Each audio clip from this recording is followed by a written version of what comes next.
آج کی سب سے اہم خبر برکس سمٹ سے آئی ہے۔ چائنا، انڈیا اور رشیا کے رہنماؤں نے غزہ میں فوراً جنگ بندی کا مطالبہ کیا ہے۔ برکس گروپ کی اہمیت اس لیے بھی بڑھ گئی ہے کیونکہ یہ اب دنیا کی 45% آبادی اور 35% معیشت کی نمائندگی کرتا ہے۔ سمٹ کے فائنل کمیونیکے میں جیو پولیٹیکل سچویشن سے لے کر آرٹیفیشل انٹیلیجنس تک کے موضوعات شامل تھے، لیکن سب سے سخت زبان مشرق وسطیٰ کے لیے استعمال کی گئی ہے، جہاں اسرائیل کے ہیومینیٹیرین آپریشنز پر حملوں کی مذمت بھی کی گئی ہے۔ یہ بہت حوصلہ افزا اپڈیٹ ہے اور ہم نے برکس کی کل بھی ناظرین کو بتایا تھا۔ ناظرین دوبارہ سے آپ کو بتاتے ہیں، برکس ایک ایسا گروپ ہے جس کی شروعات گولڈمن سیکس کے چیف اکانومسٹ جم اونیل نے 2001 میں کی تھی، اور انہوں نے اس میں برازیل، رشیا، انڈیا اور چائنا کی بڑھتی ہوئی معاشی طاقت کا تجزیہ کیا تھا۔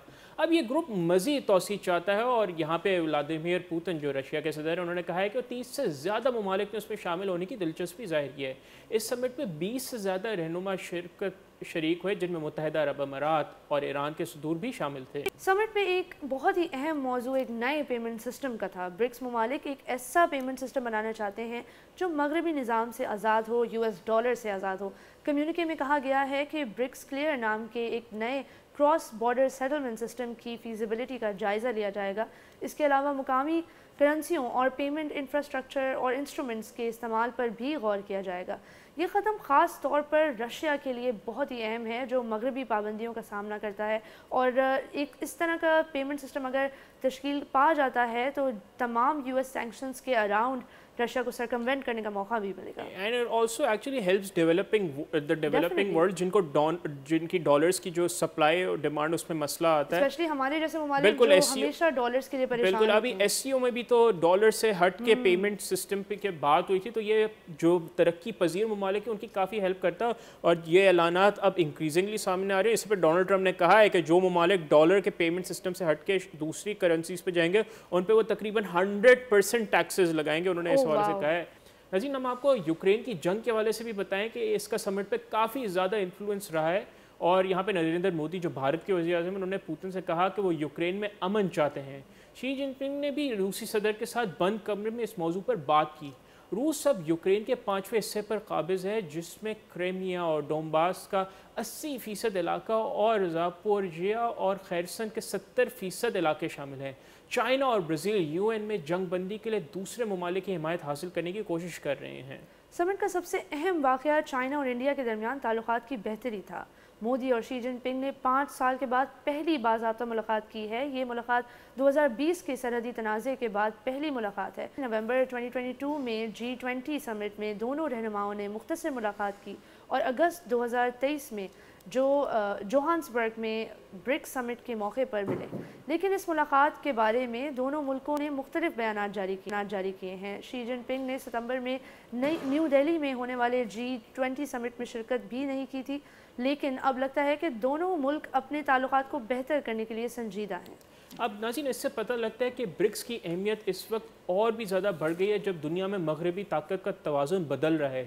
چائنا اور رشیا مل کر مغربی جو انفلوئنسز کو کم کرنے کی کوشش کر رہے ہیں، اور نئے پیمنٹ سسٹم کی تجویز بھی اسی کوشش کا حصہ ہے۔ لیکن روس پر جو عائد پابندیاں ہیں ان کی وجہ سے یہ کام مشکل ہے۔ تاہم اگر برکس اپنے مقاصد میں کامیاب ہو جاتا ہے تو یہ دنیا کی بڑھتی ہوئی معاشی اور سیاسی صورتحال کو بالکل یکسر تبدیل کر سکتا ہے۔ بالکل، آئی تھنک موئز یہ بہت ہی آپ نے امپورٹنٹ پوائنٹ کی طرف اشارہ کیا ہے، اسپیشلی کیونکہ دیکھیں دنیا کی جو پوری گلوبل اکانومی ہے وہ اس وقت انحصار کرتی ہے US ڈالر پر۔ بہت زیادہ ڈالرائزڈ اکانومی ہے، بہت زیادہ dollarised economy. In fact US dollar جس ملک میں نہ ہو وہ ڈیفالٹ کر جاتا ہے، اس کا بیلنس آف پیمنٹ آؤٹ ہو جاتا ہے۔ انفارچونیٹلی پرابلم یہ ہے کہ دنیا کا بیشتر پورا، جیسے افریقہ کا کانٹیننٹ دیکھ لیں، پاکستان ہو گیا، اور جو ترقی پذیر ممالک ہیں وہ جو ڈالرائزڈ اکانومی سے وہ ڈس ایڈوانٹیجڈ ہیں۔ تو I think this is a very میں کہتا ہوں بہت حوصلہ افزا قدم ہے اگر اس کی جانب جو ہے کام کیا جاتا ہے۔ بریٹن ووڈز اکارڈز کی اگریمنٹ ہوئی تھی، جن کی وجہ سے IMF اور ورلڈ بینک جیسے تمام انسٹیٹیوشنز تشکیل پائے، اور وہ کنٹینیوسلی مطلب ڈیکیڈ سے اب دنیا کے تمام ممالک پر اثر انداز کر رہے ہیں، اسپیشلی ان کی اکانومی کے اوپر۔